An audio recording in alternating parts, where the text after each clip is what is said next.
Hajar itu ditinggalkan oleh Nabi Ibrahim untuk perjuangan dakwah baginda, ya, dan ketika nak ditinggalkan tu Siti Hajar bertanya kepada Nabi Ibrahim, adakah kamu meninggalkan aku ini kerana Allah Ta'ala? Ya. Kalau kerana Allah Ta'ala, pergilah. Tinggal isteri dengan anak yang masih kecil ni tanpa bekalan makanan, ya, tanpa bekalan makanan. Itu perjuangan seorang wanita yang agung demi membantu perjuangan suami yang tercinta, ya, Nabi Ibrahim. Dan kita perlu ingat, sebelum kita sampai kepada Nabi Muhammad, itulah salah silah Nabi Muhammad, kan?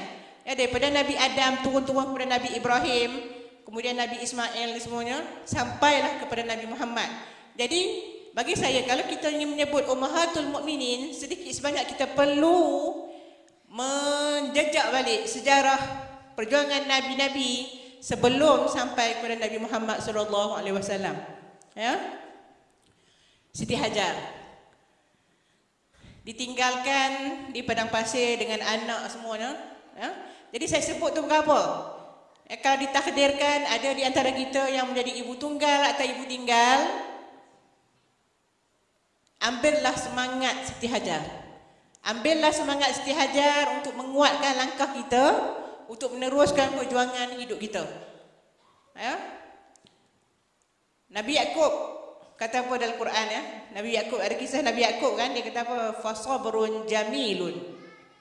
Ya, fasabrun jamilun. Maka sabarlah, kerana sabar itu indah. Ya, orang kata kalau tak kena boleh dia cakap sabar, tapi kalau dah kena, tahulah, kan.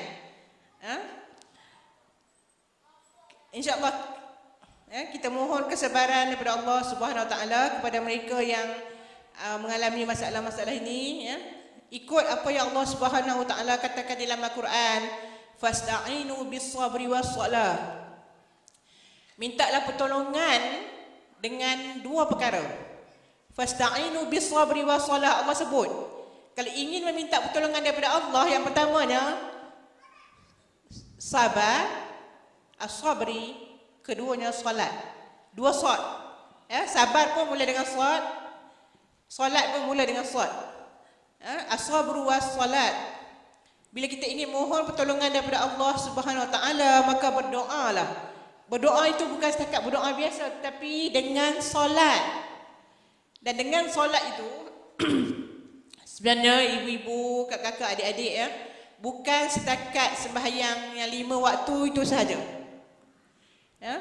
Bila kita mohon pertolongan daripada Allah Subhanahu Wa Taala, maka mohonlah pertolongan dengan Allah, pertolongan daripada Allah dengan sembahyang-sembahyang sunat.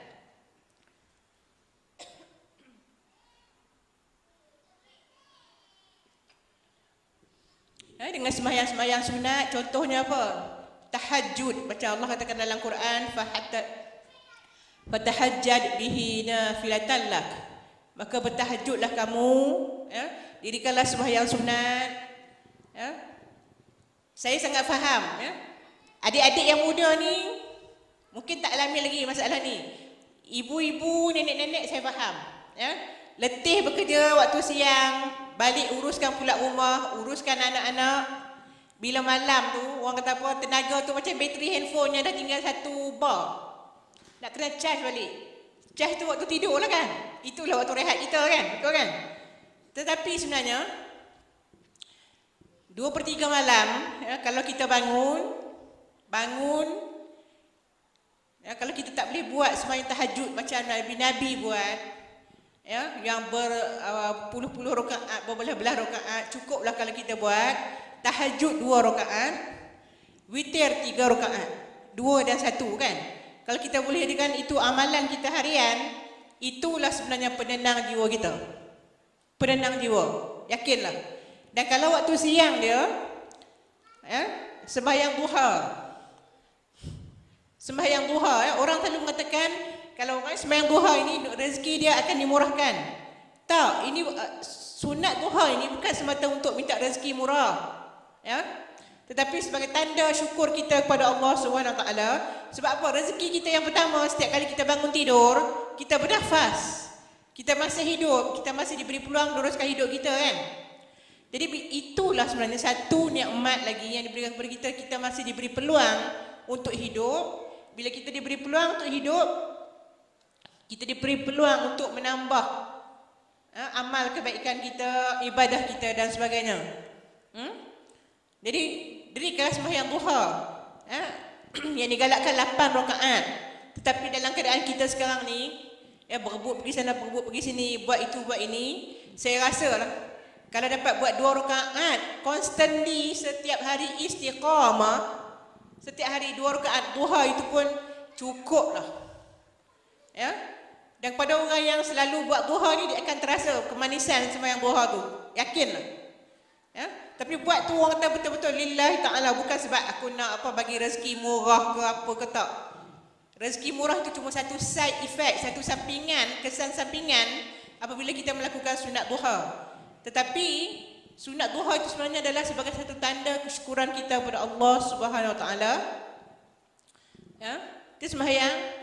Kalau kita kerja pejabat tak apa, lari sekejap buat. Kalau kita boleh bersembang, saya rasa perempuan tak banyak bersembang kalau dekat kafe pejabat ke apa. Perempuan tak apa-apa. Kalau kita boleh ambil masa kerja tu 20 minit untuk makan pagi, kenapa kita tak boleh ambil 5 minit je untuk sembahyang duha 2 rakaat? 2 rakaat saja.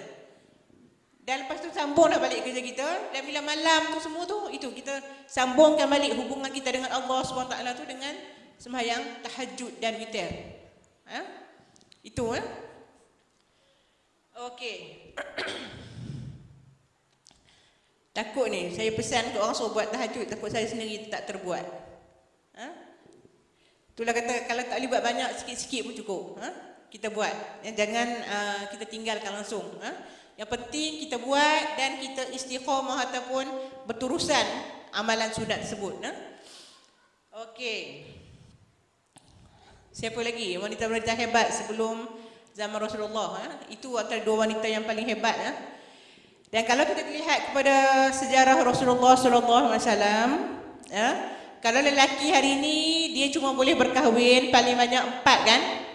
Allah kata dalam Quran surah An-Nisa ayat 3, "Fankihu ma taba lakum minan nisa'i mathna wa thulatha wa ruba' wa in khiftum alla ta'dilu fawahidah." Ayat itu mengatakan "Fankihu ma taba lakum minan nisa'." Kahwinilah mana-mana wanita yang kamu ingin kahwini. 2, 3, 4. Tetapi jikalau kamu tidak mampu berlaku adil, atau jikalau kamu takut tidak dapat berlaku adil, maka nikah satu cukuplah. Fawahidah. Itu pesanan Rasulullah, pesanan Allah Subhanahu Wa Taala di dalam Quran. Dan ada seorang penulis mengatakan daripada ayat ini menunjukkan bahawa poligami itu adalah satu kebenaran dengan syarat. Perkara yang dibenarkan tetapi bersyarat. Bukan maksud dia bila Allah kata boleh tu pakai boleh lah, tak. Boleh dengan syarat, syarat-syarat tertentu, dan yang paling penting berlaku adil lah. Itu yang susah tu. Okey, tak boleh cakap pasal poligami. Kena saya silai kalau nak cakap pasal poligami. Saya sebut poligami kenapa? Sebab Rasulullah SAW berkahwin lebih daripada 4. Ini yang dikatakan oleh setengah orang yang silap faham. Dia mengatakan kalau Rasulullah boleh kahwin lebih daripada 4, kenapa aku tidak boleh kahwin 4? Itu ada setengah tok guru ajaran sesat. Saya mohon minta maaf. Ada tok guru ajaran sesat yang dia boleh kahwin sampai 10, 20. Sebab dia pegang ni lah. Dia pegang kata Rasulullah boleh berkahwin lebih daripada 4. Rasulullah boleh berkahwin lebih daripada 10. Ada 12 orang isteri Rasulullah. Kenapa aku tidak boleh? Saya nak sebut di sini, nak tekankan di sini, kebenaran berpoligami lebih daripada 4 kepada Rasulullah itu adalah satu kelebihan kepada Rasulullah SAW sahaja. Tidak kepada lelaki lain. Lelaki lain hanya dibenarkan 4. Itu pun dah cacah marba dunia. Ni Rasulullah Allah bagi 4 tapi sebab 4 ni pun dah cacah marba macam-macam kes. Macam-macam kes. Sebab saya mengajar, bila saya mengajar di kuliah undang-undang, saya ada pegang satu klinik bantuan guaman undang-undang. Satu khidmat percuma kepada masyarakat. Jadi kita tahu, saya sampai kepada satu kesimpulan, rupanya poligami hari ini menyebabkan ramai yang hidupnya cacar marba. Ya, sebab apa? Sebab kegagalan kita menghayati apa semangat, apa sebenarnya tujuan poligami itu dibenarkan dan sebagainya. Jadi kita letak sebelah dulu, okey? Itu kenapa Rasulullah bernikah lebih daripada 4. Saya sebutkan nama isteri-isteri Rasulullah di sini. Isteri baginda yang pertama yang dikatakan oleh Nabi Muhammad di depan Sayyidatina Aisyah. Walaupun Sayyidatina Aisyah itu adalah antara isteri yang paling dikasihi oleh Rasulullah, tetapi selepas kewafatan Sayyidatina Khadijah radhiyallahu anha, Nabi Muhammad masih menyebut nama Sayyidatina Khadijah. Khadijah Khuwailid, yang pertama, isteri baginda yang pertama Khadijah Khuwailid, kemudian Saudah Zuma'ah, Aisyah bin Abu Bakar, anak kepada Abu Bakar, kemudian Hafsah, anak kepada Sayyidina Umar Al-Khattab, Zainab Jahshin, Zainab Khuzaimah, Ummu Salamah, Ummu Habibah, Juwairiyah Al-Harith, Maimunah Al-Harith. Bukan dua beradik ni, tapi daripada Bani Al-Harith. Sebab orang Arab dulu kan dia ada Bani, Bani Hashim, Bani Harith semua tu. Jadi Juwairiyah Al-Harith, Maimunah Al-Harith, Sofiyah, dan juga yang Maria Qibtiyah. Maria Qibtiyah ni satu-satunya isteri Nabi Muhammad yang melahirkan anak lelaki. Tetapi anak lelaki Rasulullah meninggal masa kecil, meninggal masa kecil. Yang ada cuma cucu lelaki daripada anak perempuan itu anak perempuan baginda itu Fatimah. Seorang lagi wanita hebat, Fatimah, isteri kepada Sayyidina Ali radhiyallahu anhu. Jadi berkahwin. Sayyidina Ali itu sepupu kepada Rasulullah, kemudian bernikah dengan Fatimah, anak kepada Nabi Muhammad sallallahu alaihi wasallam. Okey, saya sebutkan tadi nama apa? 12 orang kan? 12 orang isteri Rasulullah. Dan kalau kita tengok-tengok di sini daripada senarai nama yang saya sebut tadi, Aisyah bintu Abu Bakar, Aisyah bintu Abu Bakar yang dipanggil oleh Rasulullah sebagai Humairah. Humairah yang bermaksud putih kemerah-merahan. Putih tu putih merah. Jadi Rasulullah panggil nama timbangan dia Humairah. Jadi Aisyah ni satu-satunya yang dinikahi oleh Rasulullah yang masih anak dara. Dan masih budak pun waktu itu. Tetapi isteri-isteri Rasulullah yang lain adalah ibu tunggal. Sekali lagi saya sebut. Kita lihat di sini Rasulullah bernikah 12 orang. Syariat yang dibenarkan oleh Allah hanya untuk Rasulullah, tetapi seorang sahaja yang merupakan adalah Al-Bikru. Al-Bikru itu dalam bahasa Arab, dalam bahasa Malaysia diterjemahkan sebagai anak dara. Dan masih kanak-kanak waktu itu. Itu pun masih disalahfahamkan oleh setengah orang yang mengatakan tengok Rasulullah bernikah dengan kanak-kanak.